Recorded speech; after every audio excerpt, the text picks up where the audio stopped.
Hello. Wow. Good morning. All right. Well, good morning, everyone. Thank you so much to our worship team. Can we give them a hand? Yeah. You know, we always get the full band effect with the bass and the drums and all that. But for them to be the only four up here, that's a lot of pressure. So they did a great job. Thank you, guys. So I am back this week to continue our series called Active Recovery, Peace, Love, and Joy. And if you were not with us last week or you're just catching up, we are doing steps 11 and 12. And so step 11 says, we sought through prayer and meditation to improve our conscious contact with God, praying only for the knowledge of His will for us and the power to carry that out. And step 12 says, having had a spiritual experience as a result of these steps, we try to carry this message to others and practice these principles in all of our affairs. And last week we talked about seeking to improve our conscious contact with God. So that was the first part of step 11. And we did that through prayer, which we learned was not just talking to God, but listening to hear what God says. And we talked a little bit about meditation and how to do that through journaling. And we did the SOAP acronym. And we learned that because we wanted to seek conscious contact with God because we wanted peace, love, and joy. And so when we first came in those doors, we first started recovery, we did not feel peace, love, and joy in all of our areas. And so we knew we had to seek for something outside of ourselves. And that brought us here.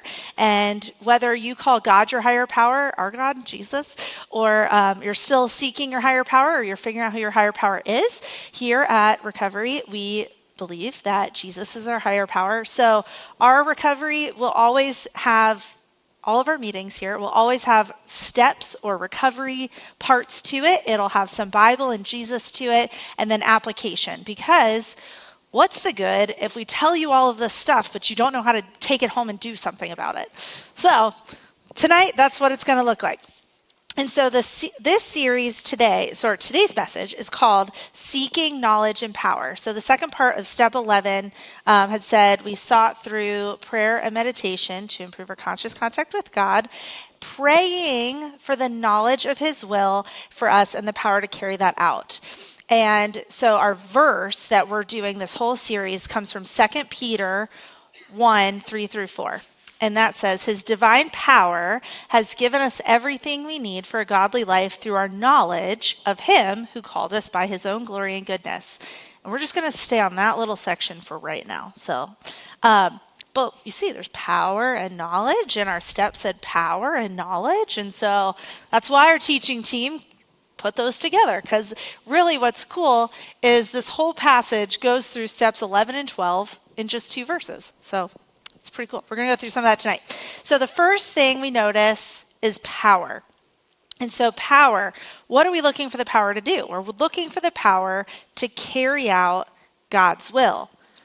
But what is God's will? So we're going to work on that. But before we get to there, so the thing that we will be growing to learn, if you haven't learned it yet, is that God's will is better than our will.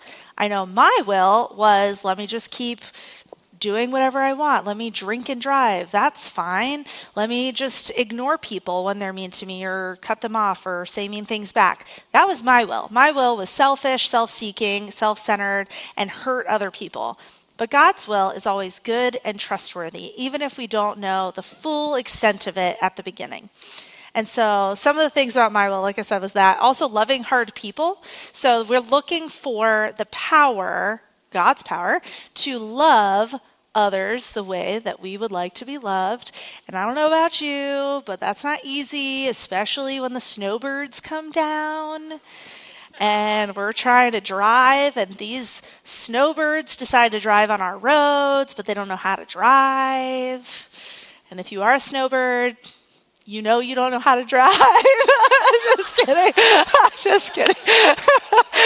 Don't look at your snowbird neighbor. That's not what you do. But the power to love people well in traffic does not come from ourselves. We are looking for that power from God because we can't do it on our own. And so what we've learned through the Bible, through all of history, is that Jesus said that we get power through him. And literally the power that he is talking about is the same power that raised Jesus from the grave. Like, this is not just some little like, oh, let me just say you're strong. Like, no, this is literally the power that conquered the grave. And that power, we are told, lives inside of us. And so that is the power that we are looking to draw from. And so that's the power that I look to draw from this week, because, we're talking about traffic, but really we all know the context that I'm living in, and that is two toddlers. And you all love them, you know them. And one of my toddlers, the older one, does not believe in order. He definitely believes in chaos.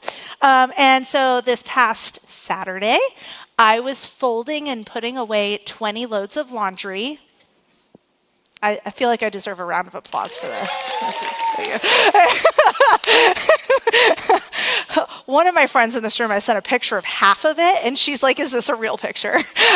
I'm not sharing that because I don't want you to know how bad it was. But it was awful. So I am folding. I am putting away this laundry, and I have organized stacks, and who comes through the room?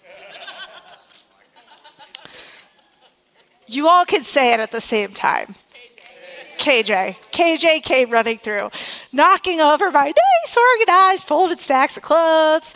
I'm also packing because we're going to a funeral this week. And so I've got it organized. I have stuff in the suitcases. He is dumping suitcases off of the bed. And so I did not draw on the power of Jesus in that moment like I should have. Instead, I screamed at him, threw him out of the room, and shut the door. But then, because I listened to the still small voice of God's will for my life, I said, okay, God, what am I supposed to do? And he's like, go spend time with your son who's seeking attention. Okay. I sat on the couch. I read him a book. Yay, I did it. I was a good mom. But that doesn't come easy. And especially my childhood was not always God's will. There were things of other people's will that were imposed on me that was outside of God's will, that caused harm, that caused chaos in my life. And so I am grateful to be doing a little bit better than I had so that my kids can continue the cycle of doing a little bit better each time. And so I stepped into God's will in that moment, read him the book, very proud of myself. So we talked about power, but we've also talked about some knowledge. So knowledge of him. So we read in in our verse, the 2 Peter 1:3, the godly life will have, let me read from the beginning. His divine power has given us everything we need for a godly life through our knowledge of him who called us by his own glory and goodness. So knowledge of him. And so who is that him? We talked about as God. But do we trust him? Do we really know him? Do we know his character? Is he trustworthy? Why do I want to know his will and then do that if I don't actually know who God is? And so tonight we're going to be seeking through a little bit more to learn about God's will and see, is he trustworthy? Is he good? Is his will always good? And for me in my life, I have learned that his will is good for my life. His will is trustworthy, even if it's hard, which is why I have to pull from his power, because doing his will is not easy and it doesn't just come naturally. And so let's see. So part of his character is outlined in Exodus 34:6. So this is, God is about to pass in front of Moses. And so God passes in front of Moses. It just happened.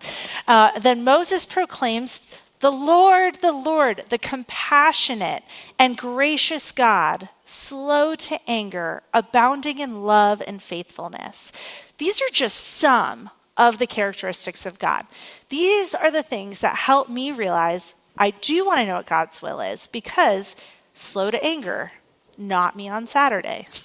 So I know if I'm moving towards his will, learning his will, learning his character, that his things, being compassionate for other people's needs, that other people's needs might be really bad and they might need something right then. All of God's character can be summed up in one word, which is love. And so when I choose to do God's will, I'm choosing to love others better. And so let me see what else. Sorry. I got really out of it eating dinner. I just totally was eating and not paying attention to the rest of my life. So here we are. Okay, so we did. So knowledge of his will and God's will is good for our life. And now we go on to more. Oh, yes, I'm going to show you an example. Okay, so the Bible is where I get a lot of great examples. Sorry, as I told you, the dinner. It's really good. I asked for potato salad, and it was actually the best I've ever had in my life. So that's what I can think of right now. So, okay. I have more if you would like some. I just realized I can't just drop I had great food, you didn't. But all right, so one of the great stories that I got to read this week in our Bible reading plan. So if you follow along with us on the Bible app, our church does the reading plan called Word of God Speak. There you go. Good job. See, you didn't know you were going to have a pop quiz, but you just passed. So our Word of God Speak reading plan in the Bible app led us to 1 Samuel 9 this week. And I'm not going to read the whole thing to you, but I'm not going to act it out either, but I'm going to explain it a little bit so you can see what I'm talking about. So in this scenario, this is right after the people of Israel have rejected God. They said, you know what? We don't want to just follow God. We want to follow a king because we can see a king and we can't see God. And God said, okay, I heard the cries of my people. I will respond to them and give them a king. So who was the first king of Israel? Saul. Hey, you guys paid attention last month when I did the Saul and David. Hey. So King Saul. So this is right before Saul even knows he's going to be king. So he has a dad. His dad's name is Kish, and his donkeys got loose. We out here in Loxahatchee, you know what it's like to have animals loose. You all have seen some horses and cows and sheep and goats running around out here. So you understand the concept. So his donkeys got loose. So the first part of this is the donkeys got loose. Then Saul's dad says, hey, Saul, can you go look for the donkeys and bring a servant with you? He doesn't say the name of a servant. He doesn't pick a particular servant, just says a servant. So this matters later. So a servant. Okay, cool. So he picks this guy. They go looking. Well, they go walking and walking and walking. And I'm going to show you the distance they walked if they lived here in Florida. So here we are. We're this red dot. If they walked in any direction to the end of this circle, that's how far they spent 3 days walking those 25 miles to look for those donkeys. So they basically walked either Belle Glade, Pahokee, past Indiantown, or Boca. Imagine you're looking for donkeys and you walk all the way to Boca. That's kind of far. So I'll show you his real map that he actually walked because, he didn't walk from Florida. Here it is. So he went to look for the donkeys. Walking. This is mountainous area. This is not flat Florida. Walking. That was 25 miles that he spent 3 days walking looking for these donkeys with a servant. Well, they get to the end of the 25 miles, and Saul comes to himself, and he's like, okay, we probably should head back because my dad's not going to care about these stupid donkeys anymore. He's going to be worried about me. He's going to think we're dead. So the servant doesn't overthink it. He doesn't go, I don't know about this thought. He just says it. And what he says is, hey, I hear that we're near a town where there is a man of God who's highly respected and everything he says comes true. Let's go there. Perhaps he can tell us which way to go. And so this a servant says this to Saul, which changes the whole trajectory. And so now we see we're seeing God's will. Started with donkeys were loose. They walked 25 miles. This particular servant says, let's go to this town.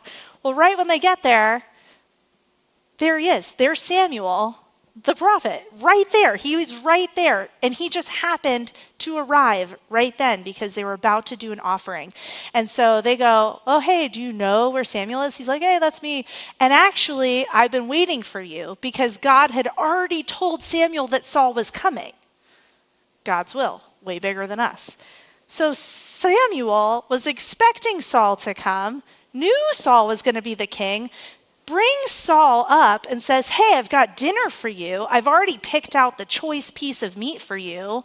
Come sit at the head of the table. And Saul's like, hey, man, I'm just like looking for my donkeys. But he goes and he sits and has dinner. And by the end of the story, he is anointed king. How wild and crazy is that? Like, nobody around here has a donkey go loose and at the end of it becomes a king.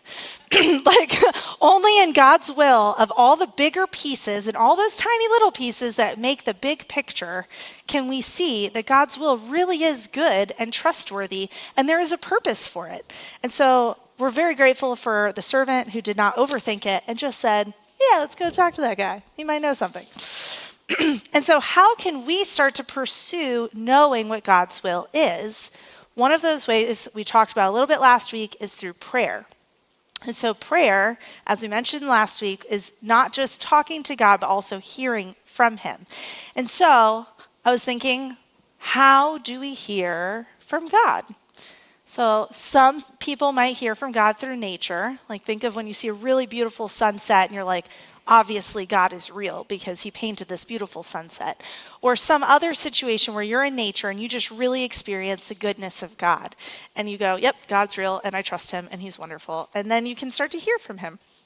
Another way might be through the Bible. So like that Bible story, I could really hear from God when I read it this week of just how good and faithful he is. I read it in the morning and literally I was thinking about it all day long. And when at the end of the day, I was like, Curtis, you can't go to sleep yet. You won't believe this story in the Bible. It's amazing. I'm like, how many little tiny pieces had to go right for this situation to happen? It was just mind-blowing to me. And that was only one chapter of the entire Bible that has 66 books in it. So just how grandiose God's will is, so much more than I can imagine. And so the Bible might be a place where we can listen to God. Another place might be calling somebody who's a Christ follower, somebody who trusts God. And I've gotten a lot of wisdom when I have sought from other people what God's will is for my life. Because my will, when I came in the door, was, no, I should keep drinking and I should actually come to recovery with a couple drinks. And my wonderful, wise sponsor said, pull me aside. And she goes, you might not have a drinking problem, but you're triggering for the person next to you who does. And I was like, oh, yeah, that makes sense. And then I found out I couldn't stop. And so then I found out I was an alcoholic. Because nobody could tell you that you're an alcoholic. You have to discover it. And I did, unfortunately. But you know what?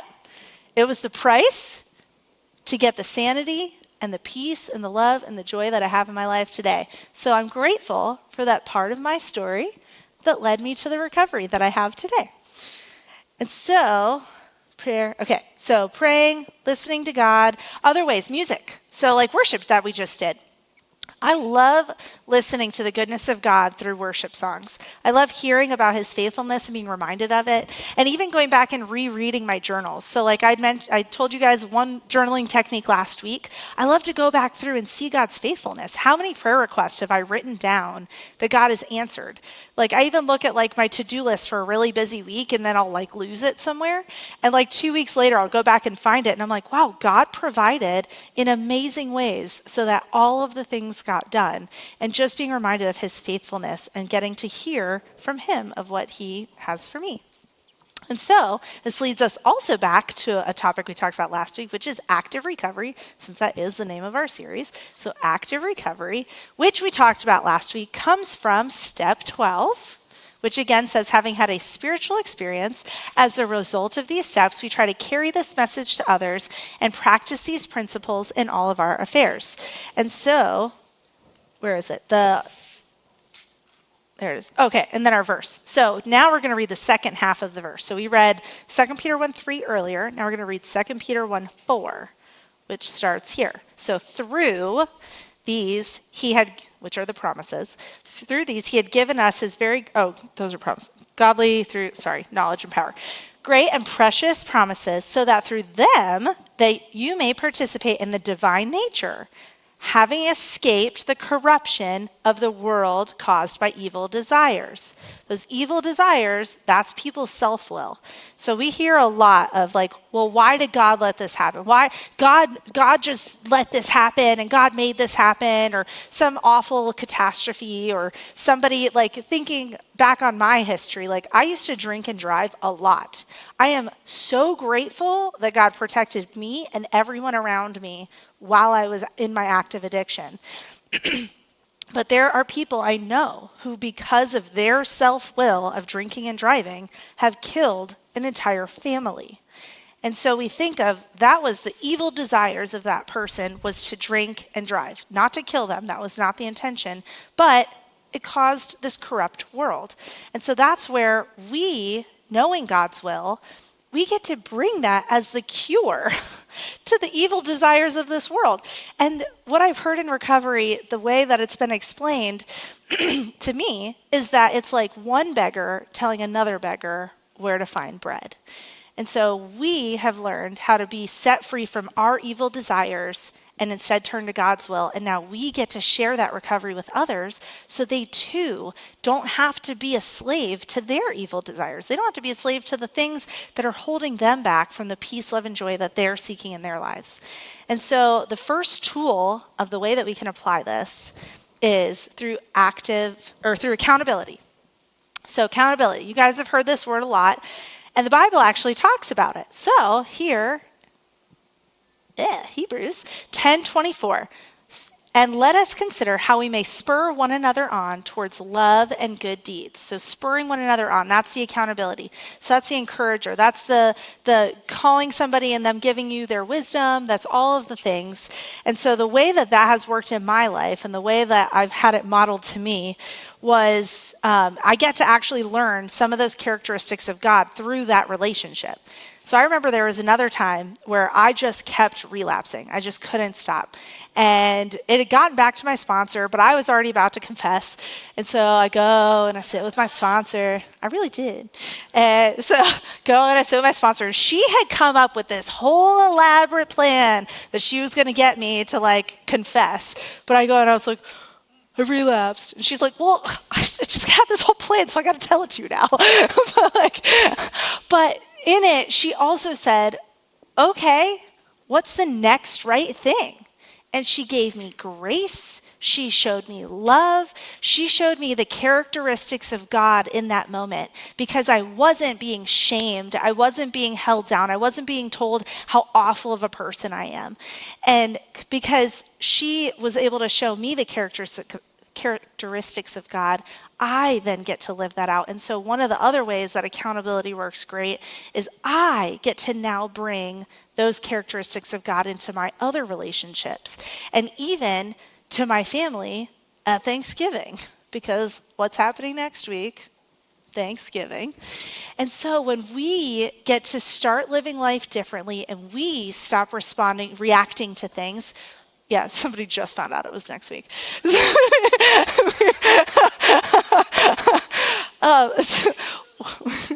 We get to stop the cycle that was done to us. So through that accountability, we get new tools to stop the cycle of chaos that we were a part of that brought us in these rooms.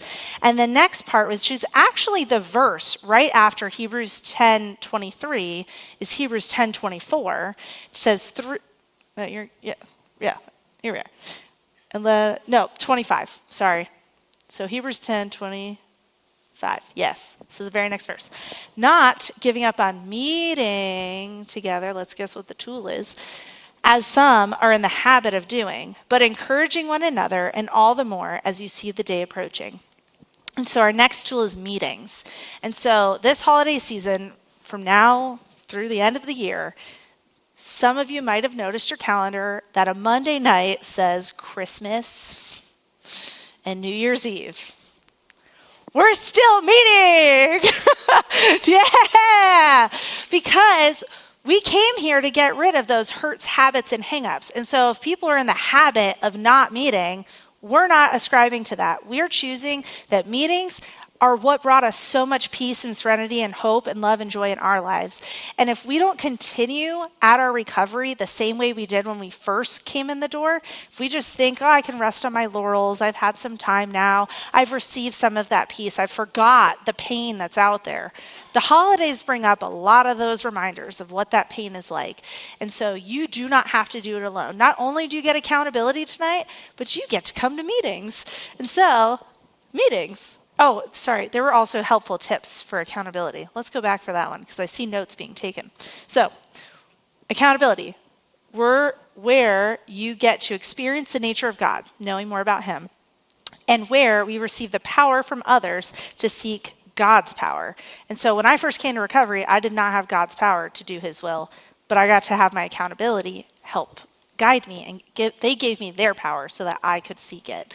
And so then meetings, our helpful tip for that is find what keeps you accountable to the meetings. So when I first started coming to recovery, I was signed up for coffee duty cleanup every single week. That held me accountable to keep coming back because we've always heard that if you don't want to be at a meeting, it's probably the place that you need to be. And so I am so grateful for the recovery that was here when I got here so that I could have peace, love, and joy. And I pray and hope for all of you that as you continue through accountability and meetings and prayer, that you will get to experience peace, love, and joy as you pursue your active recovery this season. Thanks for letting me share.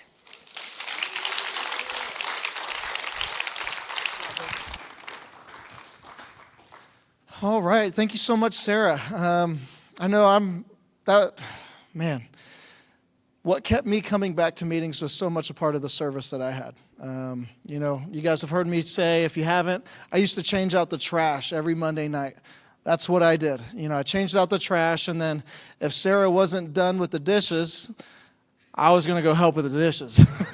And so my hope isn't that you would just come here because there's, somebody that you're interested in, but also because there's something...